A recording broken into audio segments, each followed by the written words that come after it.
Hey guys, I'm back. Suicide MX3 stuff is going to start up right away, and Red Tag stuff, get right back into it. Can't wait. I've been missing this so much, and I'm finally back. All my stuff is in here now. The cars, as you can see, boom, there's one there. And then outside, there's Red Tag. So I'm pumped. Fully moved in, I'm ready to rock here. All right, so I got some big plans for the Suicide MX3. The Suicide MX3 is gonna get this engine, and it's going to get an adapter plate with a Toyota transmission that can handle 1,000 horsepower. So I'm gonna be good for transmissions finally. So I'm gonna have to make a new shifter. I'm gonna have to make new engine mount. I'm gonna have to install all my new wiring because I actually upgraded my ECU. So I'm gonna have EGTs and individual coils for each cylinder rather than distributor. So there's gonna be a lot of upgrades this winter. I can't wait to get into that. First things first, I gotta get engines built. So I need to get this one in order. This is Red Ted's engine, and I actually blew it up. At the end of the last video with Red Ted, when I did that burnout, things didn't go very well, and I don't know what happened, but all the pistons went.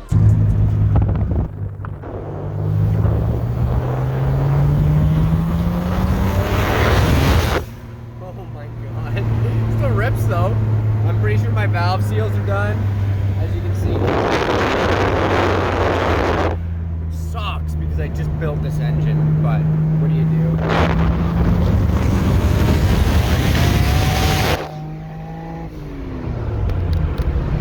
Okay then, Ted. You being sassy girl still? Woo! Yeah! Not too pleased on this one, boys. So, Red Ted got quite a few sends in her. Got a full day of road tuning, 7 hours of it. And I'm pretty sure it popped a valve seal.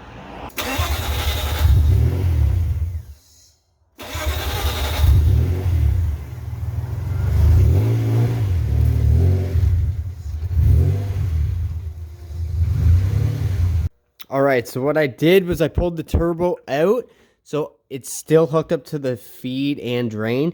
So I'm gonna run the car, see if it actually is still smoking without the turbo on. I did the valve seals on the 6 cylinder. I ripped it all apart, completely replaced the valve seals.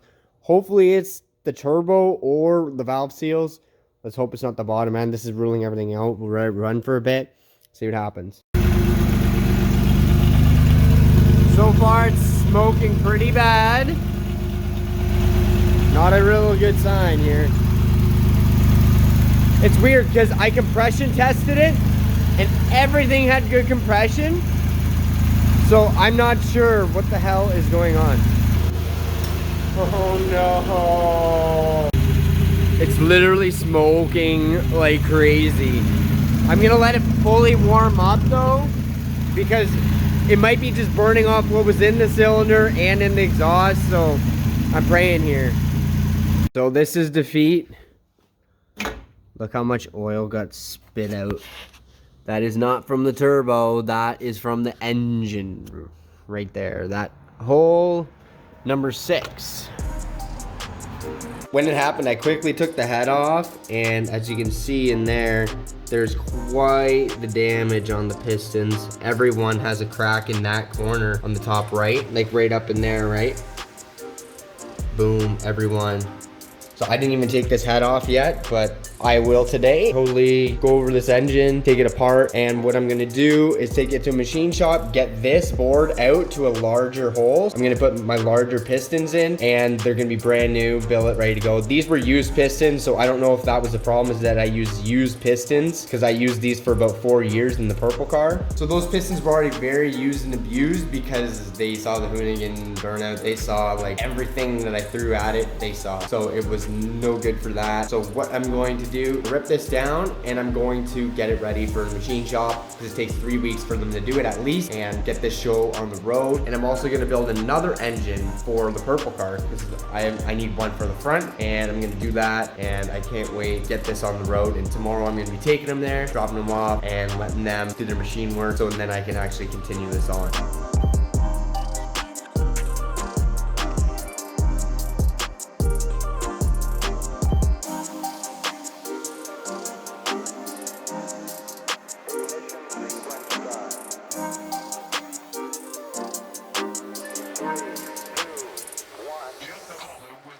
Alright, so when I actually blew this engine up, I took the one head off that I originally showed you at the beginning of this video, and all the pistons were broken. So I assumed when I pulled the other heads off that they were gonna be broken as well. That was not the case. This is the head I just pulled off, and besides the carbon buildup, that is very obvious, which is fine, the pistons aren't broken and everything looks absolutely okay. Compared to this side where all the pistons are like shattered in the one corner.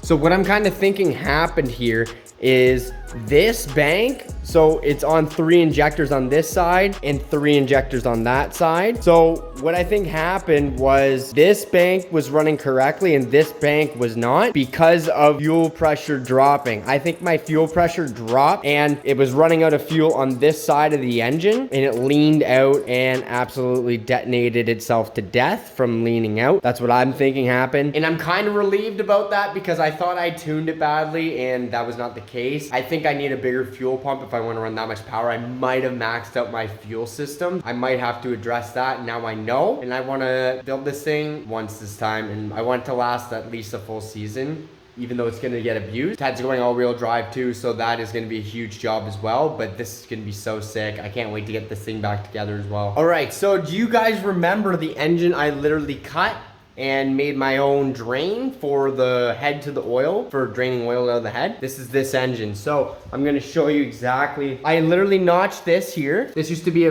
to about here, and I had to cut all this and then make all this. This is all solid TIG welds, just stacked pretty well and smooth and whatnot. So I can fit a transfer case because I'm gonna make this car all-wheel drive. That's gonna be super sick. Can't wait for that. But I gotta build this engine up, right? Because I've already done all this work, so I gotta make sure this engine's good. So I'm just gonna take a peek in the bottom end, and hopefully I don't have any problems in the bottom end other than I just need new pistons, because I hope the crank and all the rods are still good. I don't think it was. It still ran afterwards. All right, so here she is, and I can't spin it by hand, but it will spin. But normally you would see the caps for the rods. They would go kind of discolored if they were spun or anything along those lines. So I think I'm good there. So I'm gonna go along, rip this thing apart, and be very, very careful because all this is custom. Not break anything as I'm taking it apart because I definitely need this. I've got like so many hours in doing this bottom end. I want to keep her together. Sweet, so I got the whole bottom end completely apart now and I can check everything out. So far, everything is looking very good. The crank journals look excellent. So that's the first exposed part.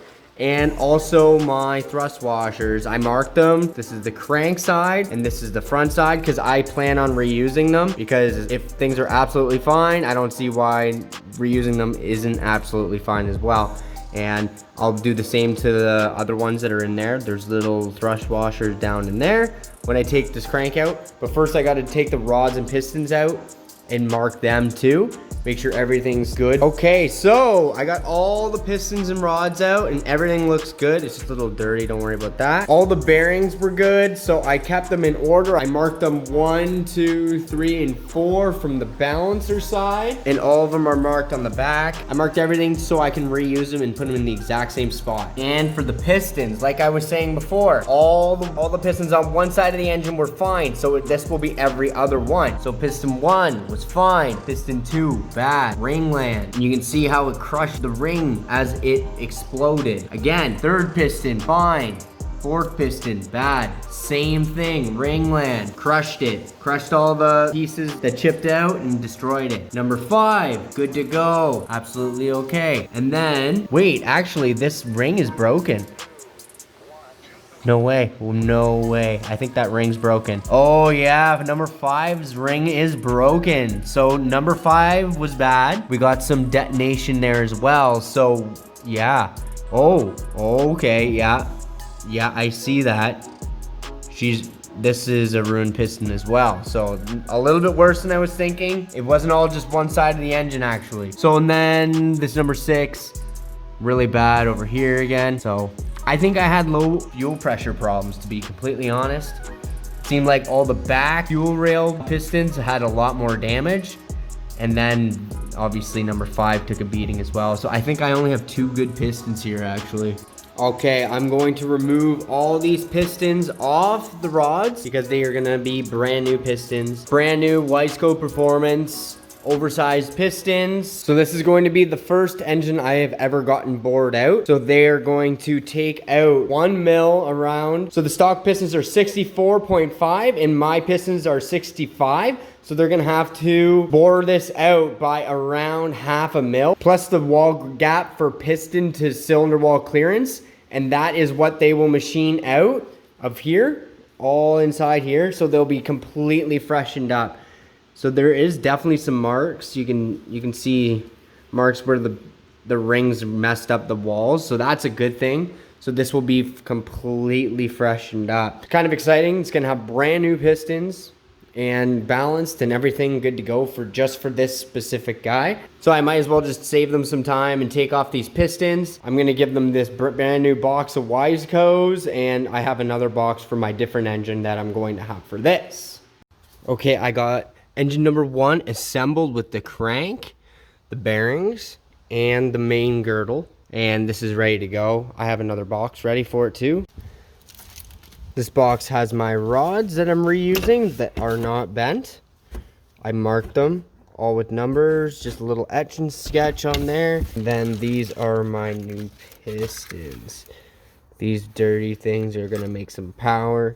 Can't wait to see that happen. So I'm giving them to them so they can do the piston to wall clearance for me. All right, it's time to go shopping for another engine. I have 5 engines in my shed, so I'm gonna go check them out, find out which one I want to build, because I'm going to build 2, because I only have 1 engine for the Suicide MX3 that is fully assembled, so I need another, and Red Ted needs one. So there's the 2 that I need to build, and I need to find one for the Suicide MX3. Let's go. There's Red Ted covered up. Backyard all done over the summer. And here's the old shed. Got lots of stuff in here. Engines, all that. So this is all separated, so I can literally go in from the other door and it'll have all the engines and stuff. Just walking around.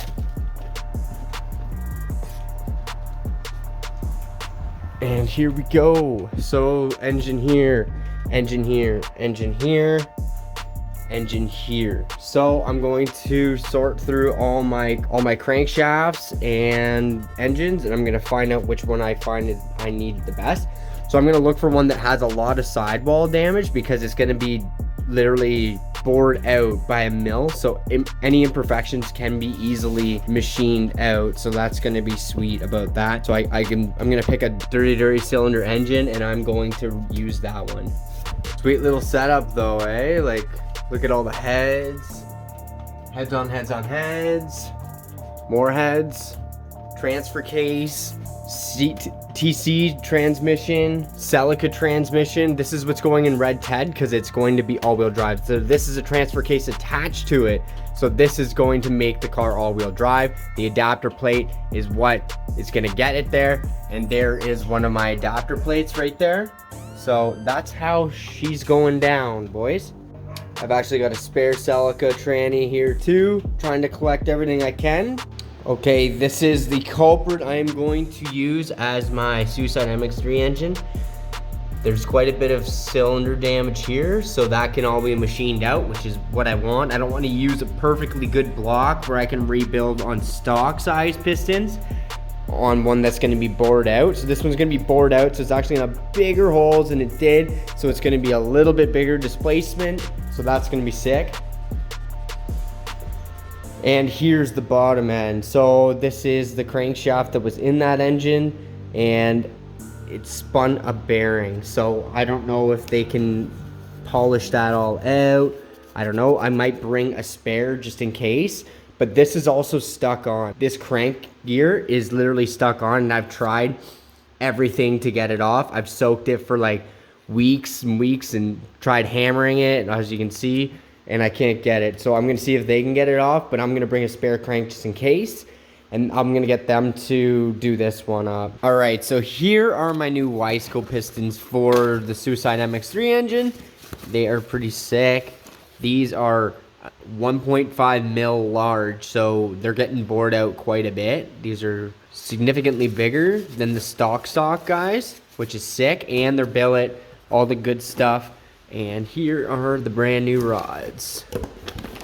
Brand spanking new. These were actually donated by a guy that watches the YouTube. So that is super sick. Those are gonna be used and abused. So I'm gonna put all this stuff in the car and then take it. The awesome thing about this shop is everything is on wheels. So you can put the Sea-Doo on wheels, made my own thing. And I can work on the daily. So when the daily's got some maintenance to do, I can pull her in. Just gotta move the whips.